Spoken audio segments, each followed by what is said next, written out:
বলবি তুই ডেভিল?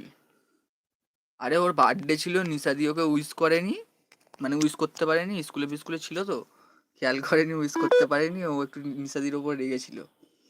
এবার নিশাদি কথা বলছে, নিশাদির সাথে কথাবার্তা বলছে না, তার মধ্যে অপু ঝাড় দিয়েছে, ওর বোধহয় রাগ হয়েছে। আমিও দিয়েছি একটু। বলছে তানবীর ভাই আয় ফুচকা খেতে যাব, নিচে আয়, রেগে যাচ্ছি আমি। এই তো তানবীর ভাই এসছে বোধহয়, এবার 7 জন দেখা যেতে হবে। তানবীর ভাই এবার এসছে, এখন তাহলে বোধহয় ছিল না। কৃষ্ণাদি বলছে কবে বার্থডে ছিল? 8 তারিখ।